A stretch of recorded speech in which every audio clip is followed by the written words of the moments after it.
So the first step about transitioning from in-person to online training is to gain control of your finances. Now, let me tell you a story about how I did this. This is step by step by step. It started with a mentor of mine. His name was Tom. He was a client of mine. He taught me a concept called a freedom number. It's a really, really simple equation. Basically, you figure out how much money you need to live each month. Now, seems really, really obvious, but a lot of people don't actually do this. And when I did the simple exercise I'm going to talk to you about, it changed my life. It's the only reason I'm here. It's the only reason I'm talking to you right now. And so the basic tenet is figure out how much money you need every month to survive. That's like rent, anything for dependents, food, any other expenses you can't live without, right? Subtract any amount of money that you're either making passively or through activities that you don't want to give up. So maybe you want to keep like 5 clients or 10 clients or whatever it is. Whatever number you end up with is your freedom number. So that's the amount of money that you need to be free to be able to take a step away. Then what you do is you progressively work towards your freedom number.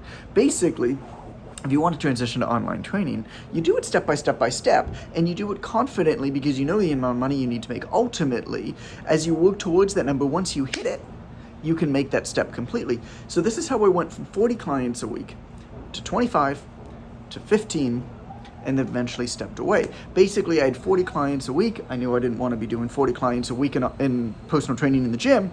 I didn't know I wanted to step away from the gym completely. That was never my goal. It's what happened, but it was never my goal. But what happened was, I said, okay, well, I know I need X amount of dollars every single month. That's my freedom number. What can I do on the side to be able to make up that number? Well, when I did the math, I actually realized that in 25 hours a week, I was actually making that number.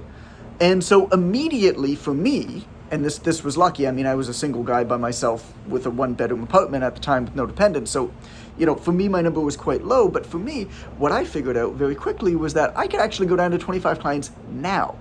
So what I did is I consolidated my schedule. I put all of my clients into one of 3 buckets. Clients who I absolutely love training, who are dependent, who are dependable, who train 2 or 3 times a week consistently, who've been with me for a long time. When I renew them, they just say, yes, please, charge my credit card. Then I said, then category number 2 was people who were good clients who I really enjoyed, but maybe a little bit less dependable. And category number 3 was people who were kind of wishy-washy, or maybe I just didn't enjoy that much. Let's be honest, trainers, you all have that as well. And what I did is I started to consolidate my schedule. So I knew that because I wanted to concentrate my time on my online business a little bit more, I needed blocks of time in order to do that. Like a hole here and a hole there during the day didn't quite fit. So for me, I started taking Tuesdays and Thursdays off of the gym. And I did that because I realized that my dependable clients were organized pretty clearly on Monday, Wednesday, Friday, and then some people on Saturday. And so I basically said, okay, everybody in category 1 gets first priority. If they don't already have their blocks in that time, I'm going to offer them those blocks. Then if there's any remaining space, I go category number 2. I brought them in there. And then if there's any remaining space, which there wasn't, but if there's any remaining space, I would have went to category 3. And everybody else I gave away to other trainers. And I did the same process when I went down to 15 hours a week. That allowed me to have Tuesdays and Thursdays off of the gym completely that I could work with my online training business.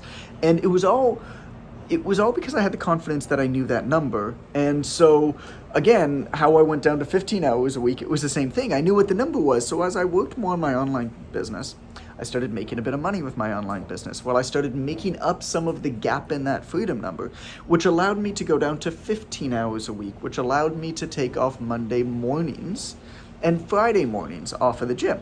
So now I have Monday mornings, Friday mornings off of the gym, plus Tuesday and Thursday. And that was dedicated to my online business. You see how this is kind of growing over time, right? It's a step-by-step-by-step progression. And I hope that helps you make yours.